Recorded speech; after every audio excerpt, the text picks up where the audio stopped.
adventure.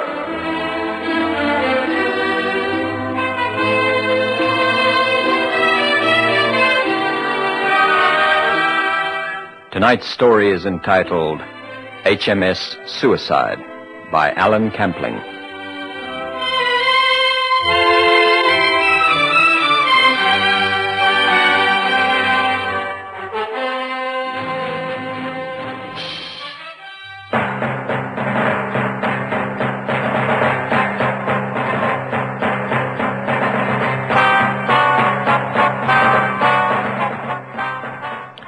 It was well into 1943 when I got my orders at Brooklyn Navy Yard to report at Scapa Flow, off the north coast of Scotland, to a vessel called S-54. I made the crossing in a very uncomfortable aircraft and landed to find that S-54 was a British craft, which was bad enough, but also a submarine, which was worse. Still, Lieutenant Commander Dougie Haig and his boys eventually got over the shock of meeting an American. And by the time we were pulling into Gibraltar Harbor, everybody was relaxed and friendly. We were really buddies by that time. Or so I thought, anyway. All right, pilot. Left hand down. Save the juice. Take her in. Aye, sir. 3 degrees to full berth edge with golf speed, sir. Say, Captain, I think your boatswain's pulling your leg. Gracious me, Yank. When are you going to learn to call him bosun like every other human being in this sub? You're a great one to talk about using the proper terms. What's this left-hand down stuff, anyway? Well, I thought it would help a landlubber like you to feel more at home. We don't often have a soldier aboard, you know. Seamen traditionally think that's bad luck. And from the way you've been going through my whiskey ration, I'm inclined to agree. Okay, I get it. The fact is, the only other time I was on a boat was when a boat? In a ship, if you don't mind. If you say so, Skipper. Anyway, that was a U.S. vessel, and they're dry. Dry? I just think they would be. They never go to sea, do they? Oops. I should have said teetotal. Yes, I don't wonder the American fleet takes so long to get into war if they don't get a rum ration. I promise to replenish your liquor supply just as soon as we land in Gibraltar. I must admit I'll be glad to stretch my legs on dry land. That Atlantic sure can throw a ship around. Well, it'll be more peaceful for you in the Mediterranean. We've only got the entire combined Italian and German fleets to throw us around there. And if you don't count their air forces, which personally I do... Just my luck. I was hoping we could travel on the surface for a while after all that underwater stuff. You'll get used to that if your mission with us lasts much longer. Whatever that mission may be. Now, don't let's start that again, Dougie. I keep telling you, I don't know my ultimate mission any more than you do. Right, and I keep telling you that as captain of this submarine, I ought to know your mission, whether you do or not. Well, there's the flag lieutenant of the Admiral's barge. I suppose I'll be wanted up at Government House. Maybe someone up there will know what this little trip's all about. And maybe I'll wish I'd never been told when I find out.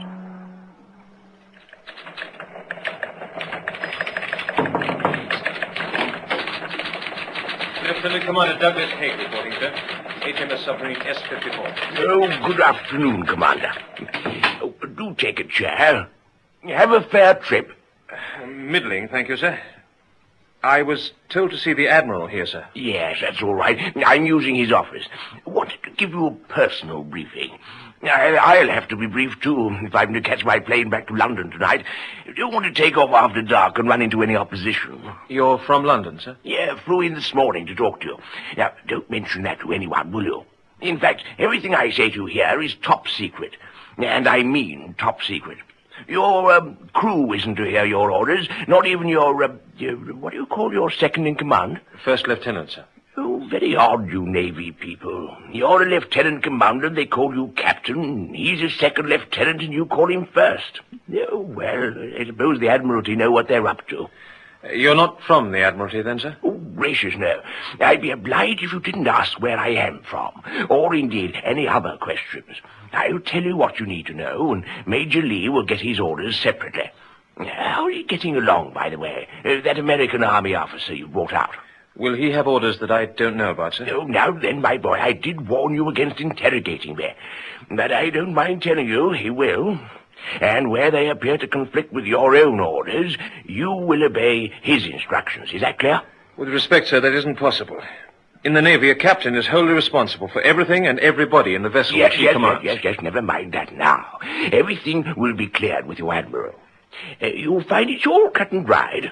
Now, I understand your boat has 5 ballast compartments instead of the usual 3. Is that so? I beg your pardon, sir, but you'll appreciate I don't know you from Adam. It's more than my job's worth to discuss naval architecture. Yes, quite right. Forgive me.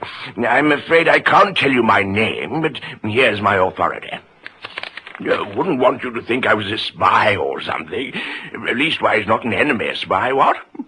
Does that letter satisfy you? Well, it certainly gives you carte blanche, sir. But I don't recognize the signature. I don't believe I've ever heard of an Admiral George. And while I don't want to appear to be uncooperative... That's not an admiral's signature, my boy. That's the king's. Oh, I see, sir. Yes, quite so. And you can rest assured that what I tell you in his name can override any routine matter of naval procedure. What? Well, I mean, it's his submarine, isn't it? And he's paying your salary, too, so perhaps you won't object if some of my instructions on his behalf were, well, all of them, as it may be, are a little, shall we say, unexpected.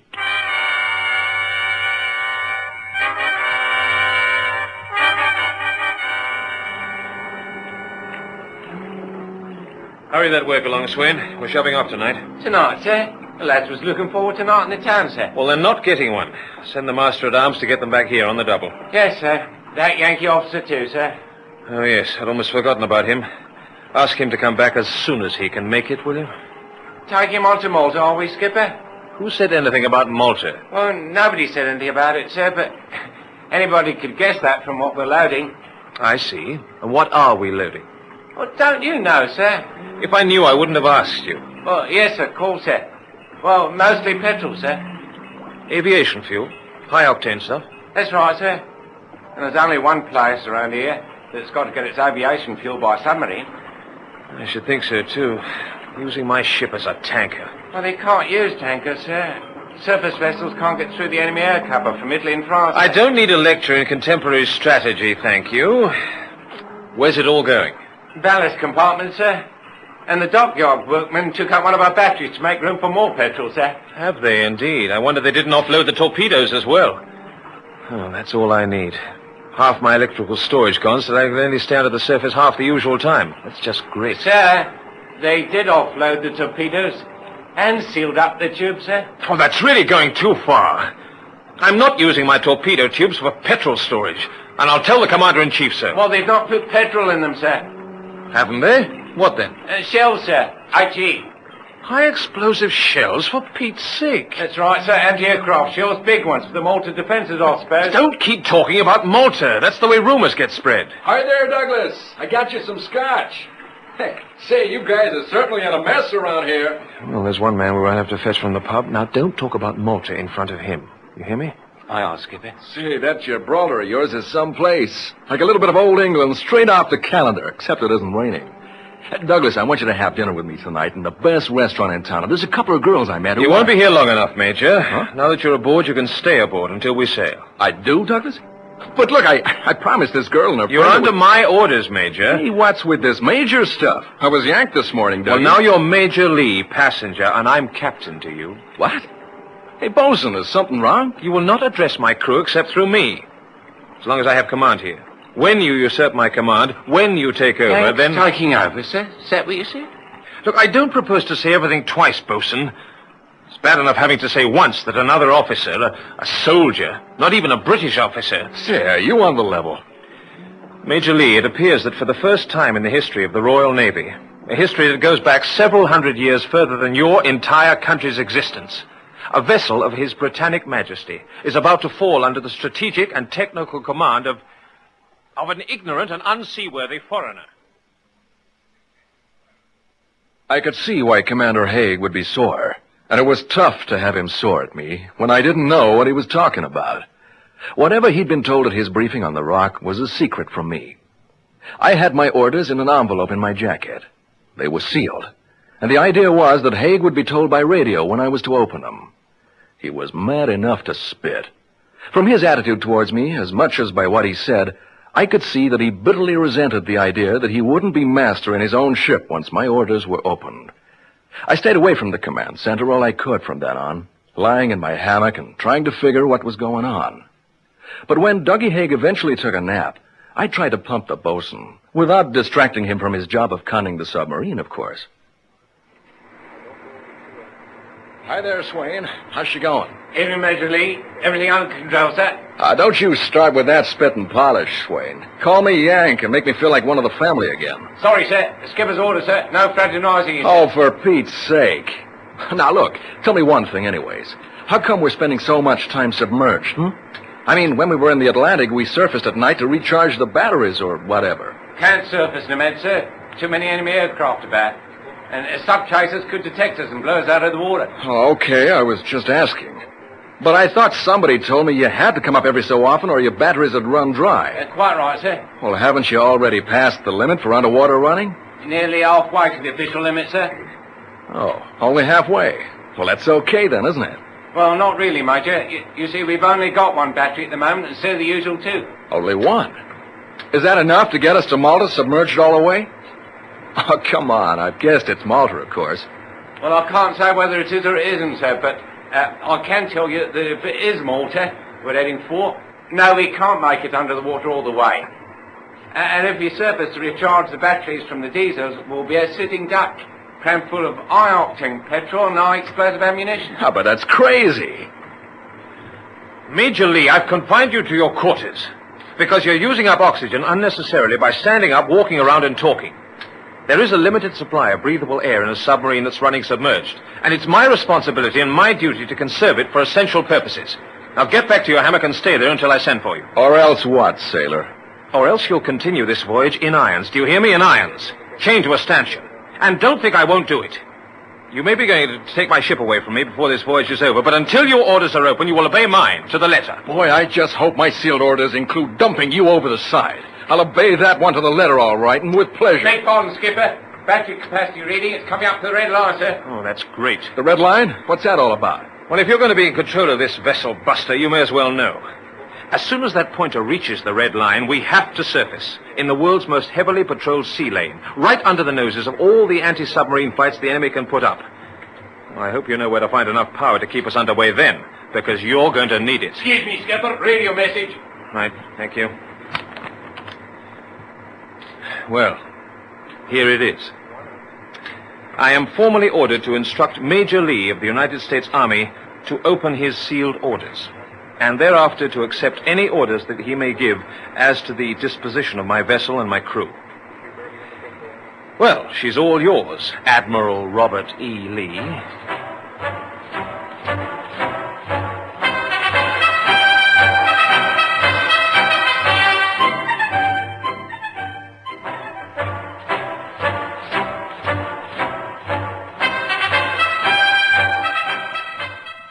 I opened the sealed envelope with a certain relief.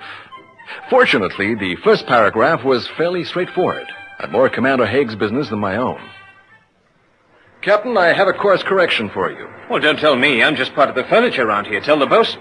Well, it's kind of hard to figure, but just north. Just north. Beg pardon, sir. Battery's almost exhausted. Number one. Sir? Prepare to surface. Aye, aye, sir. But that's ridiculous. Everything to the north is enemy-held territory, isn't it? Well, I'm glad you know that much anyway. Yes, under your new and, I should think, short-lived command, Major, this submarine is going to be sailing to the surface towards Italy. And it's my guess they'll not only be delighted to see us, but they'll welcome us with open arms and a salvo of armor-piercing shells.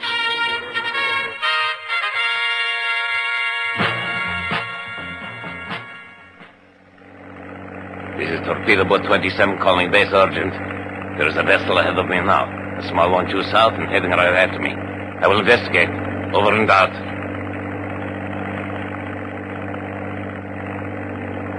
Torpedo Boat calling base. Request airstrike. The vessel is a submarine. Over. Request denied. Investigate further. Most unlikely a submarine is heading towards Italy on the surface unless it is friendly. Repeat. Investigate further. Ship and starboard bow, Skipper. Where? Ah, yes, I've got it. Oh, kicking up quite a bow wave, too, for a little one. All right, Admiral. I'd say you have a torpedo boat coming to pay a call. Do your orders cover that situation, too? They do, Captain. Train your Oerlikon, your 4-inch gun, and all other deck-mounted weapons to the stern. The stern? Are you off your head? The torpedo boat's on our bow. Those are the orders, Captain. Well, that's insane. What else do they say? Run up the white flag? Funny you should mention flags, Captain. There's a further order here, and you're not gonna believe it, I can tell. And when you do, you're not gonna like it. Torpedo boat 27 calling base, confirming that vessel is a submarine. I'm close enough to fire. Request permission to attack. Over. Hard to believe your report, Tenente. Are you sure they're close enough? Over. Of course I'm sure. I could hit her with a rifle bullet. Wait. There is activity around the deck. Yes, they're training their deck armament. Permission to open fire. Urgent. Over. Confirm and amplify nature of the deck activity. Over. Hello, base. Hello, base. They've trained their guns aft. Repeat, aft. I'm off their bow. Repeat, bow. Instructions, please. Over. Understand the submarine is training its armaments away from you? I'm reporting for higher orders, Tenente. Report any other activity. Over. They're hoisting a flag. One moment. Yes, it's a white ensign. This is a British submarine. And wait. Hello, base. The white ensign is upside down. Repeat, upside down. Over.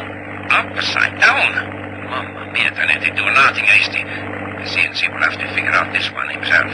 Keep them under observation. But whatever you do, do not open a fire until we know what the devil is going on there.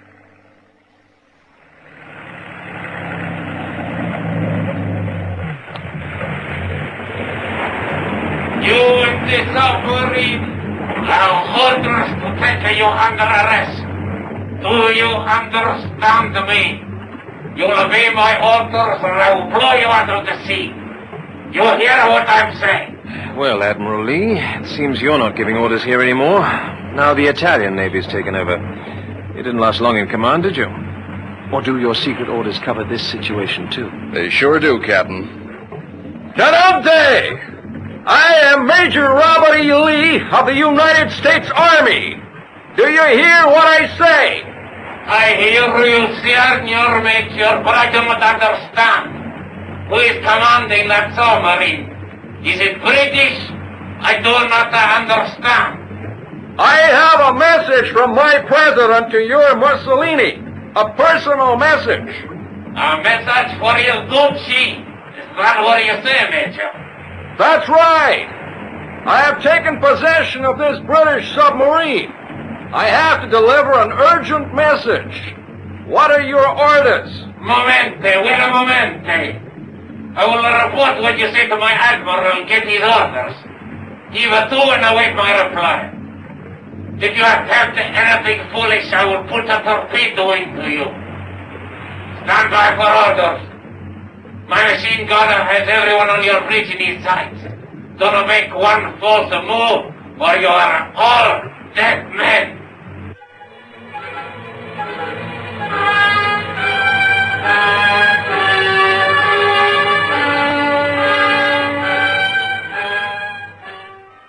Oh, my dear chap, you don't imagine that even a thick lieutenant in the Italian Navy is going to swallow that load of nonsense, do you? A message from President Roosevelt for Mussolini. It doesn't matter what he thinks, Captain. Neither he nor his admiral at the base is going to stick his neck out and decide it's nonsense, just in case it isn't. All he can do is ask us to come into harbor and talk it over. And as you can see, that's just what they have done. Inviting a British submarine into a harbor full of warships. They must be as crazy as you are. Not really. They've ordered your deck guns unloaded. They've sent an officer aboard to confirm that you have no torpedoes. You're harmless. And you can bet that once we've got past their entrance boom, we'll be right under the guns of every warship and shore emplacement. What do they got to lose? Well, I don't know why you're so proud of yourself. You surrender my ship to the enemy without firing a shot. You calmly propose to walk into their trap like a fly into a spider's web. I think you once said, Captain, that doing your duty without questioning orders is part of the grand old tradition of the British Navy. Well, how's about doing just that without all the complaining, huh? Say, look, there's the outer defenses of the harbor now. I think you'll admit they're running no risk by asking us to drop in for a little chat together. Base calling torpedo boat 27.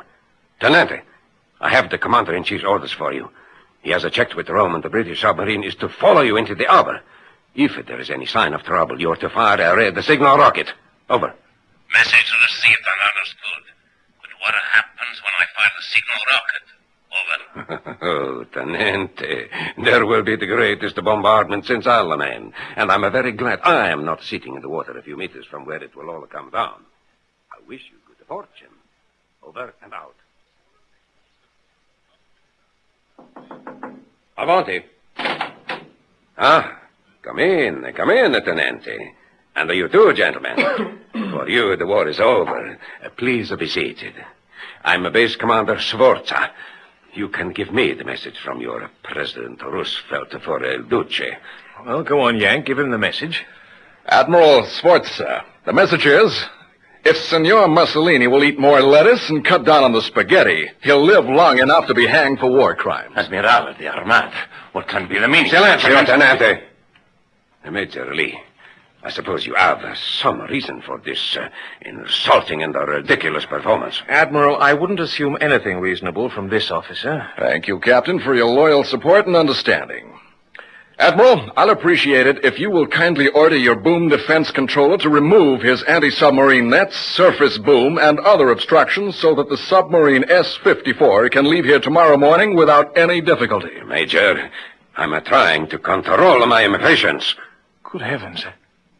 I think I'm beginning to see. Look, Yank, I think I owe you an apology. That's okay, Dougie. I was baffled there for a while myself. You demand that we'll let you go free tomorrow? Tenente, I shall not tell you again to be silent.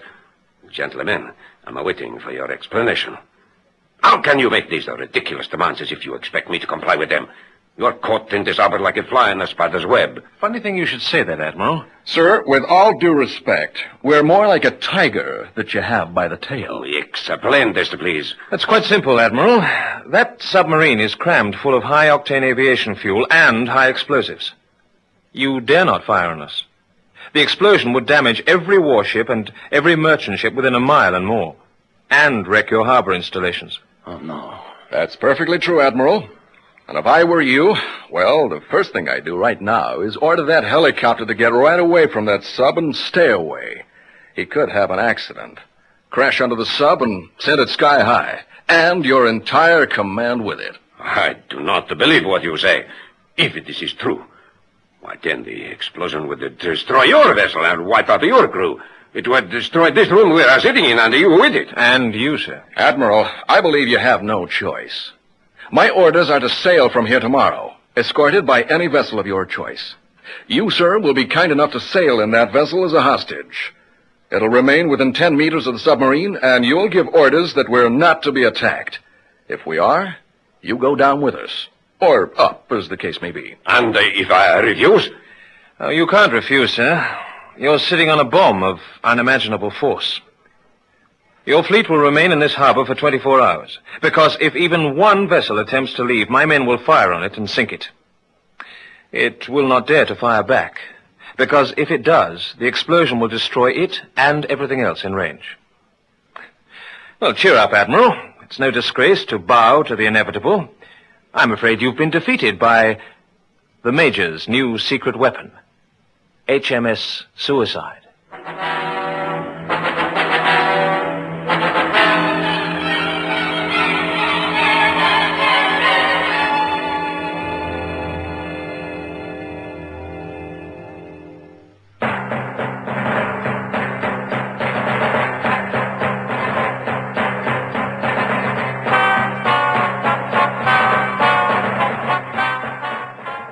The next day took its place in military history as the day of Operation Torch.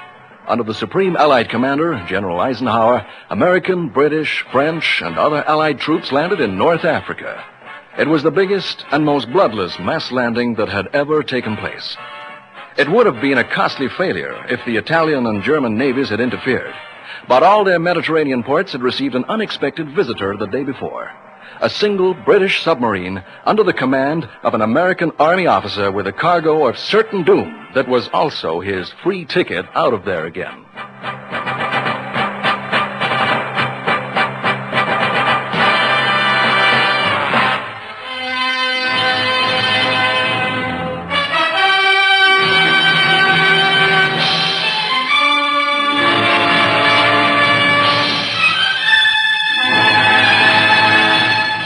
High Adventure is produced by Anne Freed and directed by Henry Diffenthal.